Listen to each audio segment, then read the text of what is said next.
Season's greetings, everyone! This is SteamTeamRedubUK, CC Trainor-Ling, here to bring you another retro review from past seasons of The Loud House. Today we'll be heading back to the Season 2 premiere episode titled 11 Louds a Leapin'. Not only is this the first holiday and more specifically Christmas special of the series, it's hands down my favorite episode from Season 2 and my favorite holiday special overall. First we'll discuss the plot, and then my thoughts and critiques with my final score.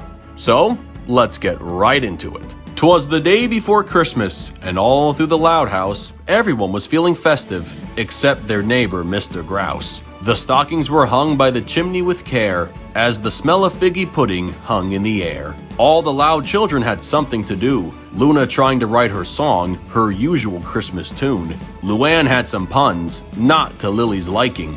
Lenny tried making Christmas outfits, anything to make her look striking. Lynn and Lucy searched for presents, Lola trying to be nice.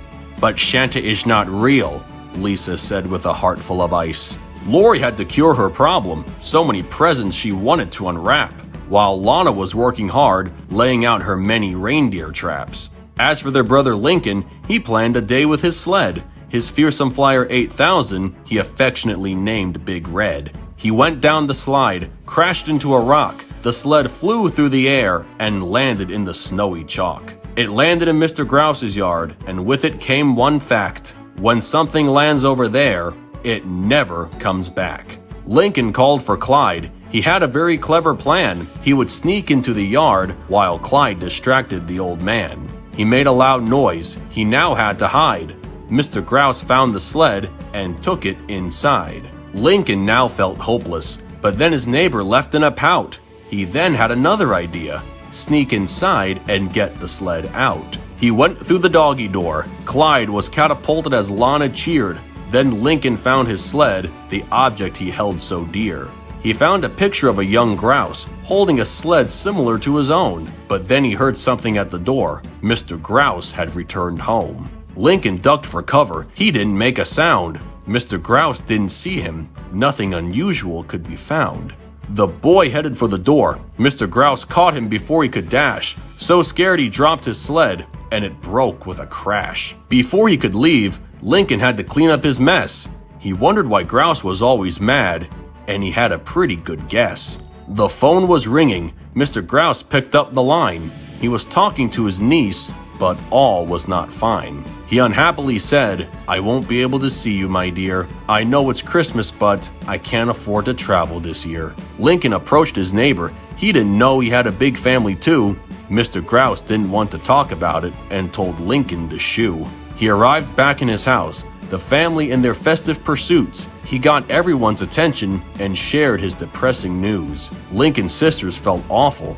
They now knew why. Around this time of year, their neighbor seemed like a bad guy. The Louds were always caught up in what they wanted to get, that they forgot about the giving, their most selfish feeling yet. Not everyone has a big house with so much love to pour, that having Grouse see them happy made him miss his family even more. Considering all of this, Luna finally figured out her song. It was the best idea. She should have known all along. Cheering up their neighbor was no easy task, but Lincoln thought of a plan, and he thought of it fast. Later that evening, Mr. Grouse wanted a moment's peace, but what he found outside his door, he wasn't expecting in the least. It was his neighbors and friends singing Luna's tune, and they gave him a present under the Christmas moon. It was a bus ticket for Grouse to see his family in the morning.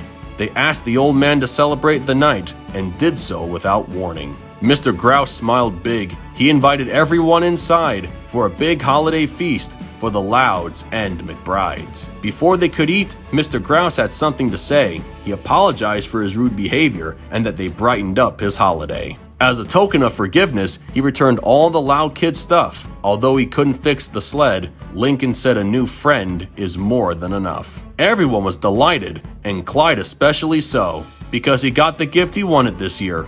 A kiss from Lori under the mistletoe. Christmas Day had finally come. The children opened their presents with glee, but Lori got the biggest gift of all, her beloved boo-boo bear, Bobby. To the family's surprise, Lisa said she now believed in Santa Claus, for she found him leaving a gift last night, and everyone oohed and awed. The gift was addressed to Lincoln. It was a fearsome flyer sled.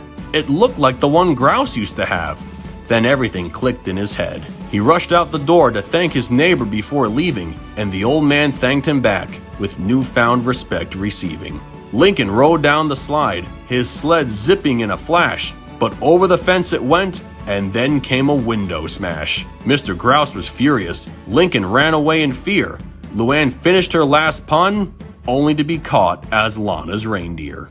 Well, that concludes my poetic recap of the episode, so now we come to my thoughts and critiques. Call me a sucker for Christmas specials, but this episode, in terms of story and characters, is practically perfect. I know there are parts of the episode that don't make sense, so let's just get those out of the way first. I can understand the sentimental meaning of Bobby gifting himself to Lori as the best kind of Christmas present she could get. But if he knew he was being deprived of food and water and Lori vowing not to open any presents until the next morning in spite of the card reading "open immediately," shouldn't Bobby have tried to make some kind of noise to get someone to open the box before he probably, died? Still, gotta give him credit for that Christmas Eve express mail delivery service. Anyway, on to the good parts of the episode. The story in and of itself was very relatable from the perspectives of the kids and Mr. Grouse. We'll start with the kids first. I liked how some of the Loud siblings collectively represented all the typical Christmas aspects children of all ages have, both in real life and other holiday specials. Trying to be nice to get gifts from Santa while naysayers denounce the big guy's existence, trying to find presents, or trying not to unwrap them, wanting to catch reindeer, and embracing holiday-inspired music. Speaking of which, the song "That's What Christmas Is All About" was my biggest positive of the special. The upbeat lyrics and rockin' style summed up the central holiday message, being that it's just as important, if not more, to think about the gifts you give as you would think about the gifts you get. This next part may be a very unpopular opinion, but believe it or not, this is Mr. Grouse's best episode. Even if you think the Grinch-mannered character of his was too obvious here, you still feel bad for him. Think of it like this. He was always crabby in the first season and was even more so around Christmas time. But can you really blame him? It's unclear on when it was he last saw his Loud house-sized family, and maybe Christmas is that one time of year everyone in the Grouse family can be together. Or maybe it's the only time he can see anyone from his family. When you can't be with your loved ones on such an important day, feeling resentment over the littlest things relating to the holiday, including seeing a large family huddle together through the window, and taking your anger out on others is not out of the unusual. Not right, but not unexpected. It was commendable of Lincoln and his friends and family to put aside their own Christmas wishes to make someone else's holiday better, and they gain a new friend in the process, and that's the best gift of all. Well, either that or finally seeing Rita and Lynn Sr.'s faces for the first time. Still non-refundable nonetheless. Overall, this Christmas special is an absolute delight to watch year after year, and you don't hear that too often with Christmas-themed episodes coming out of Nickelodeon in recent memory. The story was amazing, the characters all had their great moments, the song tied everything together with a metaphorical Christmas bow, and if you're willing to look past the minor flaws, it's easily one of the best episodes of the series. It reminds us all that not everyone is fortunate to have a big family to celebrate the holidays with, and how we can be so caught up with our own desires that when we find out there are those who have less than what we have, it does evoke a little bit of guilt. Even so, we can still come together to make those less fortunate than us have a much better winter holiday and learn to never take the little things for granted. Appreciate what you have, give a little more than what you get, and that's truly what Christmas is all about. With that said, I give the first Loud House Christmas special a perfect 10 out of 10.